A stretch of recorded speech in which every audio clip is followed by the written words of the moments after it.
తెలంగాణలో గులాబీ పార్టీ అధికారానికి దూరమై 2 ఏళ్లు కావస్తోంది. అధికారం కోల్పోయాక కొద్ది రోజులు సైలెంట్ గా ఉన్న గులాబీ లీడర్లు మళ్లీ యాక్టివ్ అయ్యారు. అధికార కాంగ్రెస్ పార్టీని గట్టిగా ఢీకొడుతున్నారు. ముఖ్యంగా కేటీఆర్, హరీష్ రావు అధికార పార్టీపై విరుచుకుపడుతున్నారు. తాజాగా యూరియా విషయంలో అన్ని జిల్లాల్లో బీఆర్ఎస్ నేతలు అధికార పార్టీ నేతలను నిలదీస్తున్నారు. కానీ పార్టీ కార్యక్రమాల్లో బీఆర్ఎస్ ఎమ్మెల్సీ పారుపాటి వెంకటరామిరెడ్డి మాత్రం ఎక్కడా కనిపించడం లేదు. అసలు గులాబీ పార్టీ అధికారం కోల్పోయాక ఆయనను పార్టీ కార్యక్రమాలకు ఎందుకు రావడం లేదని కేసీఆర్ సైతం పలుమార్లు విమర్శించినట్టు తెలుస్తోంది. అయితే ఏమైనా నారాజ్ అయ్యారా అని ఆరా తీసినట్టు సమాచారం.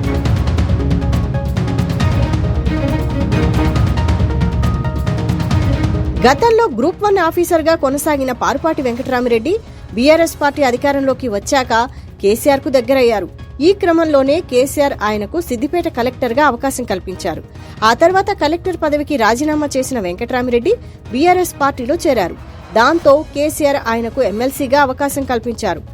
అయితే ఎమ్మెల్సీ పదవి వచ్చిన కొత్తలో కొద్ది రోజులు వెంకటరామిరెడ్డి దూకుడు చూసి సొంత పార్టీ నేతలే షాక్ అయ్యారు.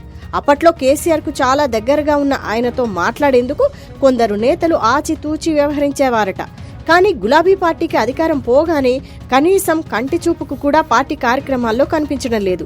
గతంలో గులాబీ పార్టీ పెద్దలకు అత్యంత సన్నిహితంగా ఉండే ఎమ్మెల్సీ ఇప్పుడు మాత్రం కనీసం వారి దగ్గరకు వెళ్లడానికి వెనకడుగు వేస్తున్నారని టాక్ వినిపిస్తోంది.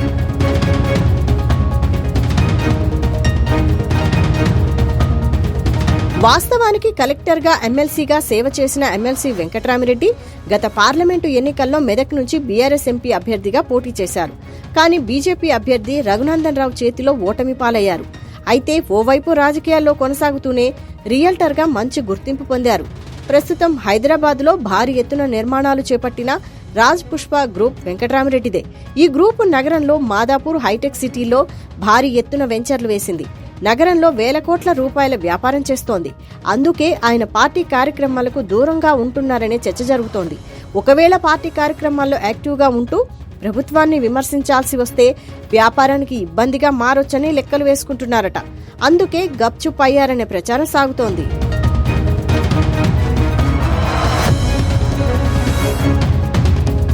మొత్తంగా ఎమ్మెల్సీ పదవిలో కొనసాగుతూ పార్టీ కార్యక్రమాలకు దూరంగా ఉండడంపై పార్టీ నేతలు మాత్రం గరం అవుతున్నారట.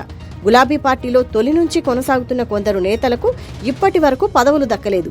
వారింకా గులాబీ బాస్ కేసీఆర్ భవిష్యత్తులో అయినా తమపై కరుణ చూపకపోతారా అని ఎదురు చూస్తున్నారు. కానీ పార్టీలో పదవులు దక్కించుకుని వెంకటరామిరెడ్డి సైలెంట్ గా ఉండడాన్ని జీర్ణించుకోలేకపోతున్నారట. పార్టీ కార్యక్రమాలకు దూరంగా ఉండాలని నిర్ణయించుకుంటే ఎమ్మెల్సీ పదవికి రాజీనామా చేయాలని డిమాండ్ చేస్తున్నారట. ఆ పదవి మరో నేతకు దక్కితే కనీసం వారైనా పార్టీ కోసం కష్టపడతారని గుసగుసలాడుకుంటున్నట్లు తెలుస్తోంది.